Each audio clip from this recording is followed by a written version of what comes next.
कोळी समाजाच्या माध्यमातून बांधण्यात आला आणि तो तलाव आज त्या ठिकाणी आहे. एवढं महत्त्व त्या काळामध्ये या कोळी समाजाला होतं. पण आपण सातत्याने पाहतो कोळी समाजाचं कोणी आराध्य दैवत नाही, कोळी समाजाचा दुपट्टा नाही, कोळी समाजाची टोपी नाही. आणि अशा विवंचनेमध्ये हा समाज होता. आज त्या निमित्ताने एक मंच प्रकाश बाळबुदेंनी त्यांच्या सहकार्याने या ठिकाणी उपलब्ध करून दिला.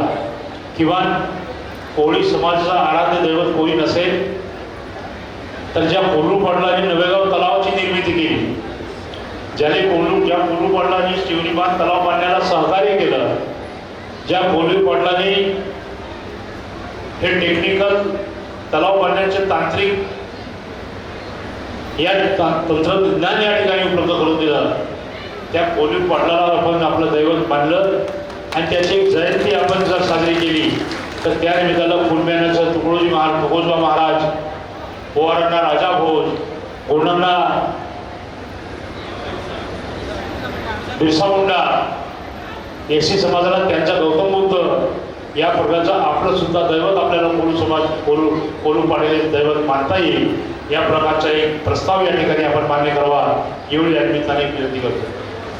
मित्रांनो, राजकारणाची दिशा आणि दशा ही बदललेली आहे. पूर्वी फार दिशा राजकारणात चांगली होती. 2000 पर्यंत आपल्या समाजाला सुद्धा चांगले दिवस होते. 2019 बाळाभाऊ काशीवाऱ्यांचा आपण वगळला तर कोळी समाजाचे आता काही चांगले दिवस नाही असं माझं सुद्धा प्रामाणिक मत आहे. प्रचंड कष्ट घेणारा समाज, प्रचंड मेहनत घेणारा समाज. आम्ही ज्या पक्षामध्ये होतो त्या पक्षामध्ये मी किती मेहनत घेतली हे गोंदिया जिल्ह्यातील, भंडारा जिल्ह्यातील अनेकांना माहिती आहे. मी तेव्हा भाष्य करत नाही. पण 2001 मध्ये जेव्हा भंडारा बँकेचं विभाजन, गोंदिया बँक वेगळी झाली, भंडारा बँकेमध्ये मी तेव्हा 10 वर्ष संचालक म्हणून काम केलं होतं. सहकाराचा अनुभव होता. पण गोंदिया बँक निर्माण झाल्यानंतर साधा प्रशासन त्या बँकेमध्ये भरू शकलो नाही ही खंत सुद्धा माझ्या मनामध्ये आहे. तेव्हाही होती आणि आताही आहे. काय झालं, मी सांगितलं की भंडारा बँक तुमच्या हातामध्ये आली. ही बँक आणण्याचं खरं श्रेय जर असेल तर ते प्रभाकर राजनकर, जयंत वैरागडे आणि मला आहे. आम्ही तिघे सुप्रीम कोर्टापर्यंत लढाई लढलो. शेवटी बँक आमच्या हातामध्ये आली. आणि जेव्हा बँकेचं विभाजन झालं तेव्हा साधा प्रशासन त्या ठिकाणी करू शकलो नाही. ही खंत सुद्धा त्या 2001-2002 पासून आमच्या मनामध्ये होती. लोकसभेच्या निवडणुका मागच्या वेळेला झाल्या. आम्ही पूर्वपार काँग्रेस विचारसरणीचे होतो. मला सांगण्यात आलं की तुम्हाला आता सुनील मिळण्यासाठी मतं मागायची आहेत. आम्ही म्हणलं आम्ही तुमच्यासाठी मतं मागू शकतो पण कमळ चिन्हासाठी मी मतं मागणार नाही.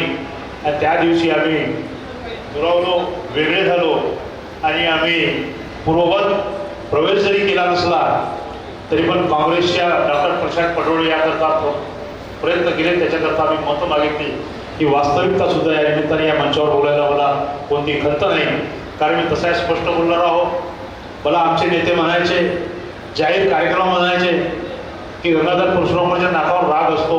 हो, आमच्या नाकावर राग आहे, पण तो राग सत्यासाठी आहे, खोट्यासाठी नाही. आणि म्हणून आपण ह्या संघर्ष मोर्चाच्या माध्यमातून कोळी समाज एकत्रित करण्याचा प्रयत्न केला. या माध्यमातून एक चांगली दिशा आणि दशा आपल्या समाजाला प्राप्त होईल एवढंच बोलतो. तुम्हाला शुभेच्छा देतो आणि याच ठिकाणी इथंच थांबतो. धन्यवाद.